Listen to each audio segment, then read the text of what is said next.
আল্লাহ তাআলা কিয়ামতের কঠিন ময়দানে, যেদিন স্বামী স্ত্রীকে চিনবে না, স্ত্রী স্বামীকে দেখে পালিয়ে যাবে, বন্ধু বন্ধুরে চিনবে না, পীর সাহেব মুরিদরে চিনবে না, মুরিদ পীর সাহেবরে চিনবে না, দলের কর্মী তার নেতারে চিনবে না, নেতা তার কর্মীরে চিনবে না, বন্ধু বন্ধুরে দেখে পালাবে। এই কঠিন মুহূর্তে সূর্যটা মাথার কাছে চলে আসবে, জমিনটা তামার জমিন হবে, আজকের জমিনের মতো নয়। মানুষ ঘর্মাক্ত, ক্লান্ত, শ্রান্ত মাথার মগজগুলো কানের ছিদ্র আর নাকের ছিদ্র দিয়ে বেয়ে বেয়ে পড়বে। বিশ্বনবী ফরমান, ময়দানে 7 শ্রেণীর ব্যক্তিকে রব্বুল আলামিন তার আরশের নিচে ছায়া দিবেন।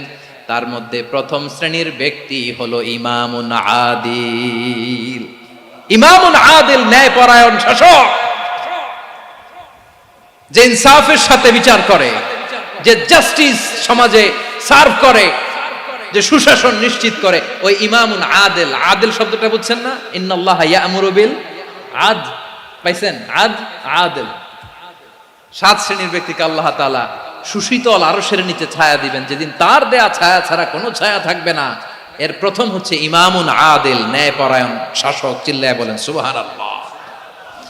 আবার বিশ্বনবী বললেন, ইন্নাল মুকসিতিনা ইনদাল্লাহি আলা মানাবিরা মিন নূর আন ইয়ামিনির রহমান। কিয়ামতের দিন যারা ন্যায়পরায়ণ হিসেবে আল্লাহর সামনে দাঁড়াবে, কিয়ামতের দিন রব্বুল আলামিন তার আরশের ডান দিকে ওই ন্যায়পরায়ণ লোকদের জন্য আরশের ডান দিকে একটা নূরের মিম্বারে তাদেরকে বসার সুযোগ করে দিবে।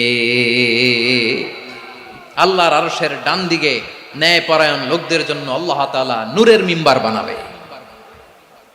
4টে কেন কথা মনে করেছেন? আল আদাল, জাস্টিস। ইন্নাল্লাহা ইয়া'মুরু বিল আদল। আল্লাহ তাআলা এই আদালতের নির্দেশনা দেয়, সুবিচার, সুশাসন। প্রিয় ভাইয়েরা, এটা আমরা বাংলাদেশে চাই কি চাই না? এই যে অরাজকতা, এই যে অন্যায়, এই যে জুলুম, এই যে ইনকনসিস্টেন্সি, সমাজের অসঙ্গতি, এর প্রধান কারণ জাস্টিস নাই, সুবিচার নাই, সুশাসন নাই। শেষবারের মতো আওয়াজ করে বলেন তো, আমরা বাংলাদেশে আদল চাই কি চাই না? তাহলে প্রথম নির্দেশনা শেষ। আল্লাহ তাআলা তোমাদেরকে আদলের আদেশ দেন। এরপরে আল্লাহ বললেন, আমি তোমাদেরকে ইহসানের আদেশ দেই। ইন্নাল্লাহা ইয়া'মুরু বিল আদলি ওয়াল ইহসান।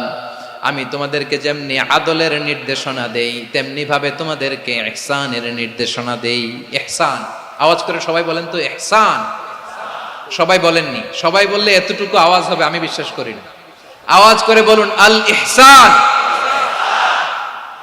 ইহসান মানে কারো প্রতি সফট হার্টেড হওয়া, মহানুভব হওয়া, অনুগ্রহ পরায়ণ হওয়া, অনুগ্রহশীল হওয়া, একে অপরের প্রতি দয়াদ্র হওয়া।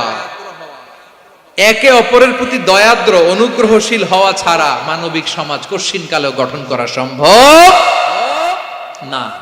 প্রিয় ভাইয়েরা, সুন্দর আচরণ দিয়ে, ইহসান দিয়ে যা জয় করা যায়, নরম আচরণ দিয়ে যেটা অর্জন করা যায়, কঠোরতা দিয়ে সেটা পারা যায় না। বিষ্ণু ঈসা ইসলাম ইহসান দিয়ে, কোমল আচরণ দিয়ে, তার অনুগ্রহ দিয়ে তিনি অনেক কাফিরের হৃদয়কে জয় করে ফেলেছেন।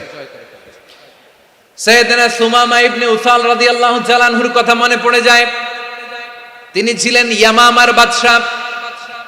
মদিনাতে বিশ্বনবীকে হত্যা করার নিয়তে এসেছিলেন। গোপনে গোপনে বিশ্বনবীকে হত্যা করে আবার ইয়ামামাতে তিনি ফিরে যাবেন। কিন্তু কি অবাক করা কাণ্ড, হত্যা করতে পারে নাই, সাহাবাদের হাতে তিনি ধরা পড়ে গেলেন। সাইয়েদনা সুমামা ইবনে উসাল রাদিয়াল্লাহু তাআলা আনহু হত্যার নিয়তে আসলেন, কিন্তু হত্যা করতে পারলেন না। সাহাবারা ওনাকে ধরে ফেললেন, ধরে মসজিদে নববীর পিলারের মধ্যে বেঁধে রাখলেন। সুমামা ইবনে উসাল, সিরাত থেকে শুনে, সিরাত থেকে শোনাচ্ছি, রাদিয়াল্লাহু তাআলা আনহু ইয়ামামার অধিপতি ছিলেন। ইয়ামামা বিশ্বনবীকে হত্যার জন্য আসছেন, ধরা পড়ে গেছেন, এখন মসজিদে নববীতে বেঁধে রাখছে, তার মানে বন্দী। এখন স্ট্যাটাস কি? বন্দী, ক্যাপটিভ। তো বিষ্ণু ঈসা ইসলাম সাহাবাদেরকে বললেন, তার খোঁজ খবর নিও, সুমামা ইবনে উসালের খোঁজ খবর নিও। সাহাবারা বলেন, ইয়া রাসূলুল্লাহ, আপনাকে হত্যা করতে এসেছে, তার তো কঠিন ক্যাপিটাল পানিশমেন্ট হওয়া দরকার, কঠিন শাস্তি হওয়া দরকার। বিশ্বনবী বললেন, না, আমি যেটা জানি তোমরা সেটা জানো না। তোমরা সুমামার সাথে ভালো আচরণ করো, বিশ্বনবী সুমামার কাছে গেলেন।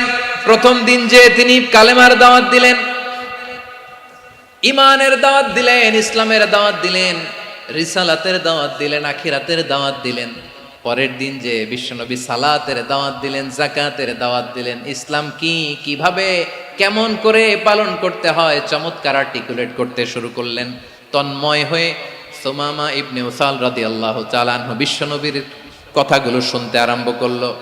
একদিন নয়, 2 দিন নয়, টানা 3 দিন বিশ্বনবী সুমামার কাছে ইসলামকে প্রেজেন্ট করেছেন, উপস্থাপন করেছেন। আওয়াজ করে বলেন, কয় দিন? 3 দিন। 3 দিন মসজিদে নববীতে বাধা। আর সাহাবীদেরকে বললেন, তার খোঁজ খবর নিও, তোমরা যে রুটি বানাও এর মধ্যে সবচেয়ে ভালো আটার রুটিটা তারে দিও, সবচেয়ে রিফাইন্ড খেজুর, যেটা পিওর খেজুর, এটা তারে দিও। আর বিশ্বনবী নিজের উট থেকে দুধ দহন করে ওনার বাড়ির এক কর্মচারীকে বলেছেন, দুধ দহন করে সুমামার জন্য নিয়ে যেও। সুবহানাল্লাহ পড়বেন না? সবাই তো অবাক, ইয়ামামা থেকে আসছে নবীকে হত্যা করতে, বিশ্বনবী দেখে তারে জামাই আদর করে, তাকে মজার মজার খাবার দিও, দুধ দিও, আদর আপ্যায়ন করো। একদিন নয়, 2 দিন নয়, টানা 3 দিন বিশ্বনবী এভাবে সুমামার কাছে যেয়ে ইসলামকে প্রেজেন্ট করতে আরম্ভ করলেন, ইসলামকে উপস্থাপন করতে শুরু করলেন।